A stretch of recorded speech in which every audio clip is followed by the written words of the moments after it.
Hello friends, next हमारा topic है magnetic properties of solids. इसमें हमें सॉलिड की मैग्नेटिक प्रॉपर्टीज़ के बारे में बात करनी है। सॉलिड डायामैग्नेटिक है, पैरामैग्नेटिक है, फेरोमैग्नेटिक है, एंटी फेरोमैग्नेटिक है, बहुत सारे डिफरेंट टाइप्स हैं इसके, तो उनके बारे में हम डिस्कस करेंगे। देखिए, मैग्नेटिक प्रॉपर्टीज सॉलिड्स की किस बिहाफ पे हम डिस्कस करते हैं। तो किसी भी सॉलिड की अगर हमें मैग्नेटिक प्रॉपर्टी देखनी है तो सबसे पहले हमें उसकी मैग्नेटिक मूवमेंट को देखना पड़ेगा, और जो मैग्नेटिक मूवमेंट है उसको हम इस बेस पे देखते हैं कि वहाँ पे इलेक्ट्रॉन्स की स्पिनिंग कैसे हो रही है, इलेक्ट्रॉन मूवमेंट कैसे कर रहे हैं, या ऑर्बिटल मोशन कैसा है। तो हम लिखते हैं मैग्नेटिक प्रॉपर्टीज में, the magnetic properties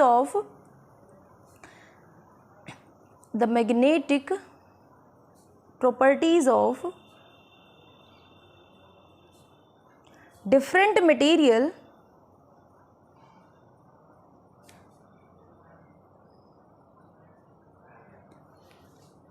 are studied in terms of their magnetic movement, कि क्या उसकी वहाँ पे मैग्नेटिक मूवमेंट रहने वाली है। इस बिहाफ पे हम उसकी मैग्नेटिक प्रॉपर्टीज को डिस्कस करते हैं। Magnetic movements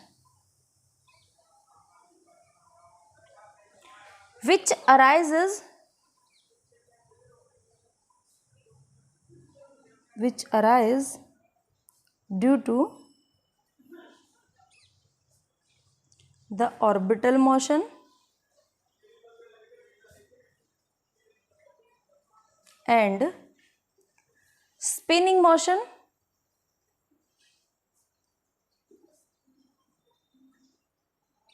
of electrons।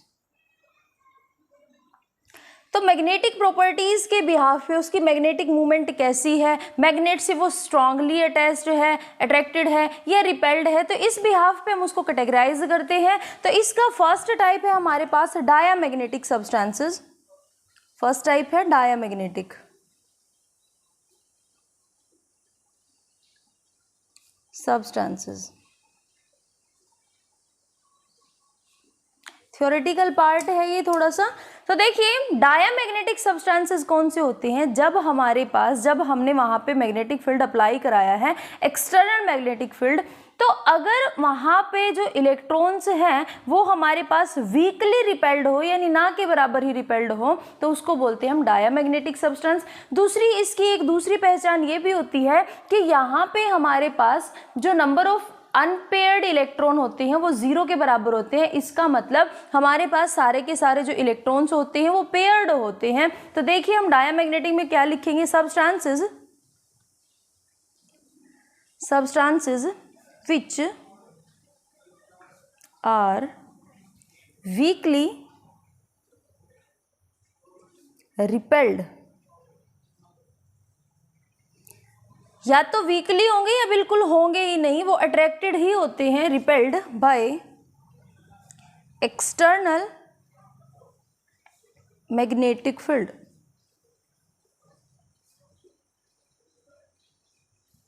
Are called diamagnetic substances.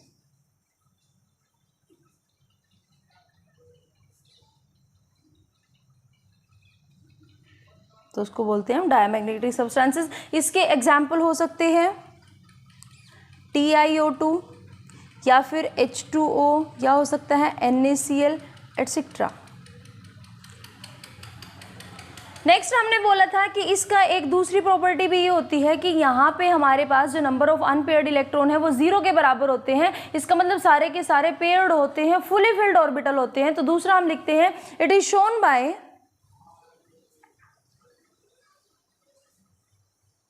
those substances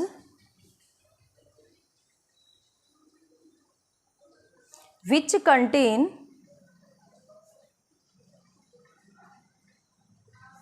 fully filled orbitals। Fully filled है, that means no unpaired electrons. तो हम लिख सकते हैं इसको, that is no unpaired electrons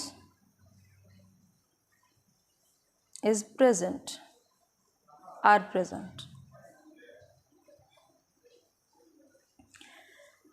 next type हम करते हैं इसका पैरामैग्नेटिक सब्सटेंसेस।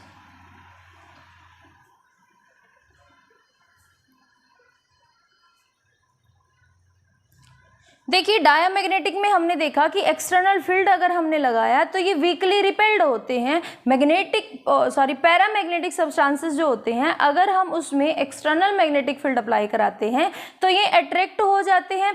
दूसरी बात इस केस में क्या होती है कि हमारे पास जो नंबर ऑफ अनपेयर्ड इलेक्ट्रॉन होते हैं वो प्रेजेंट होते हैं, सारे के सारे पेयर्ड नहीं होते, भले ही वहाँ पे एक अनपेयर्ड इलेक्ट्रॉन हो लेकिन यहाँ पे अनपेयर्ड इलेक्ट्रॉन प्रेजेंट होते हैं। तो इसके लिए हम क्या लिखेंगे,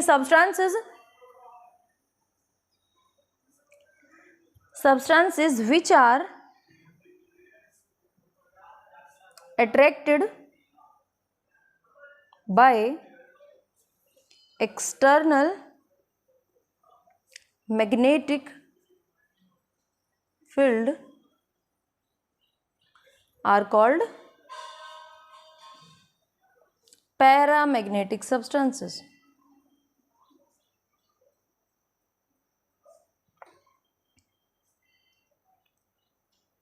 और अगर अनपेयर्ड की टर्म्स में बात करें इसकी तो हम बोलते हैं इट इज शोन बाय दो substances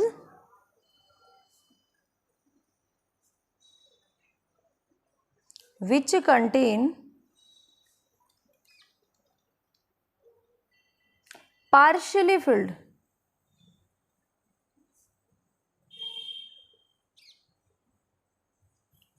orbitals, that is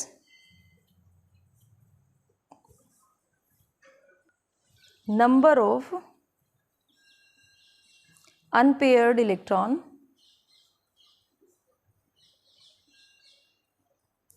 are present। तो ये होते हैं हमारे पास पैरामैग्नेटिक सब्सटेंसेस। नेक्स्ट हम बात करते हैं ferromagnetic substances.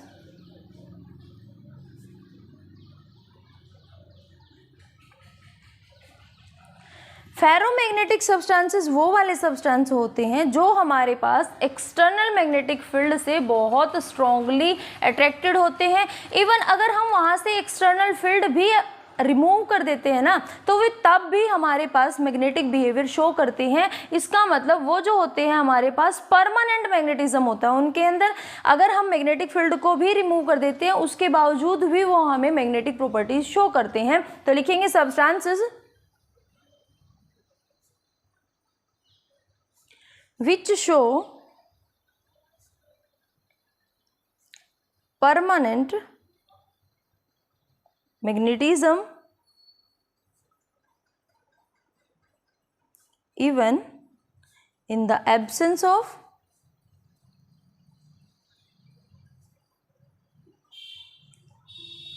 magnetic field are called ferromagnetic substances।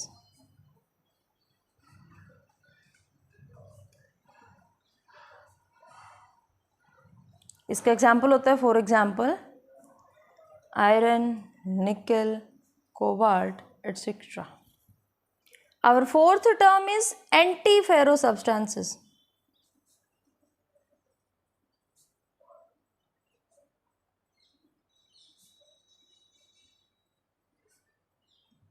Anti ferromagnetic substances that means ferromagnetic का थोड़ा सा अपोजिट, बिल्कुल अपोजिट। तो यहाँ पे क्या होने वाला है कि जो फेरोमैग्नेटिक सब्सटेंसेस होते हैं इनमें जो नेट मैग्नेटिक मूवमेंट होती है वो जीरो के बराबर होती है। इसका मतलब अगर एक की हमारे पास मैग्नेटिक मूवमेंट अपवर्ड है तो दूसरे इलेक्ट्रॉन की डाउनवर्ड होगी। तो यहाँ पे जो डोमेन रहने वाली है वो अपोजिट डायरेक्शन में होगी। तो इसके लिए हम क्या बोलेंगे, the substances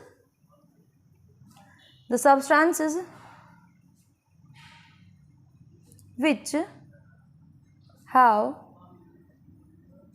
zero net magnetic moment। यहाँ हमारे पास जो नेट मैग्नेटिक मूवमेंट है वो जीरो के इक्वल होती है। तो इसके लिए हम क्या लिखते हैं, it is due to the presence of equal number domain in the opposite direction.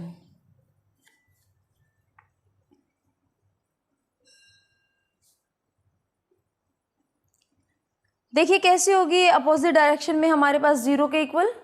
अगर एक की मूवमेंट हमारे पास अपवर्ड है तो वहीं दूसरे की डाउनवर्ड जाएगी, अपवर्ड डाउनवर्ड अपवर्ड डाउनवर्ड। इससे होगा क्या कि एक दूसरे के इफेक्ट को कैंसिल आउट कर देंगे, तो नेट जो मैग्नेटिक मूवमेंट होने वाली है यहाँ पे वो जीरो के इक्वल हो जाएगी। तो इसको बोलते हैं हम antiferromagnetic substances. Next one is our ferrimagnetic substance.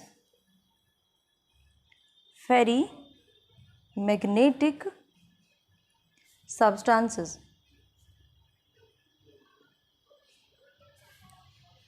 Ferrimagnetic substances के अंदर होता क्या है कि यहाँ हमें ये लगता है कि जो इलेक्ट्रॉन्स की नेट मैग्नेटिक मूवमेंट है वो हमारे पास बहुत अच्छे वाली रहने वाली है, लेकिन जब हमने देखा कि डोमेन्स की जो डायरेक्शन होती है अनइक्वल नंबर ऑफ डोमेन्स होते हैं, कोई अपोजिट में होता है, कोई ऊपर की तरफ होता है, कोई नीचे की तरफ होता है। यानी जैसे हमारे पास एंटी फेरो में थे एक ऊपर एक नीचे एक ऊपर एक नीचे, तो यहाँ पे ऐसा कुछ नहीं होने वाला है। यहाँ अगर दो हमारे पास डोमेन्स की डायरेक्शन ऊपर की तरफ हो गई तो मान लिया कि दूसरे की उसी टाइम नीचे की तरफ हो जाए या तीसरा फिर से ऊपर की तरफ चला जाए, तो यहाँ पे जो हमारी डोमेन्स की डायरेक्शन रहने वाली है वो अनइक्वल होती है। तो इस वजह से फेरी मैग्नेटिक सब्सटेंसेस के अंदर जो हमारी नेट मैग्नेटिक मूवमेंट है वो कुछ ना कुछ आती है, जीरो के इक्वल नहीं होती एंटी फेरो की तरह। तो देखिए इसमें क्या लिखते हैं हम, substances which are expected to have large magnetism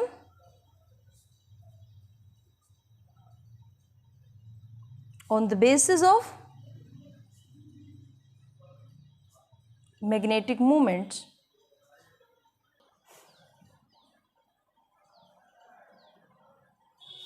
of domains, but actually have small net magnetic moment। और ऐसा क्यों होता है हम डिस्कस कर चुके हैं कि यहाँ पे जो हमारी मैग्नेटिक मूवमेंट है, जो डोमेन्स की डायरेक्शन है वो अनइक्वल होती है। तो हम लिखेंगे it is due to the unequal number of domains in opposite direction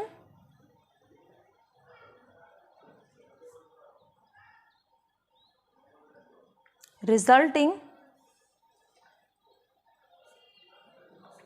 in some net magnetic moment।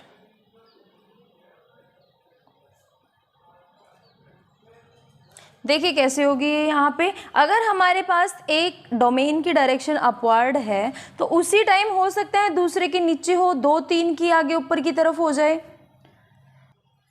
ये हो सकता है ऊपर की तरफ हो जाए, ये फिर से हमारे नीचे हो जाए, फिर ऊपर, फिर से नीचे, फिर दो ऊपर, ऐसा भी हो सकता है हमारे पास। तो यहाँ पे जो डायरेक्शन होती है वो अनइक्वल होती है, तो इस वजह से ये एक दूसरे के इफेक्ट को कैंसिल नहीं कर पाते। तो इस वजह से यहाँ पे कुछ ना कुछ नेट मैग्नेटिक मूवमेंट आती है। तो फ्रेंड्स आज के लिए इतना ही, नेक्स्ट मिलते हैं नई वीडियो में नए टॉपिक के साथ। तब तक के लिए बाय बाय, टेक केयर।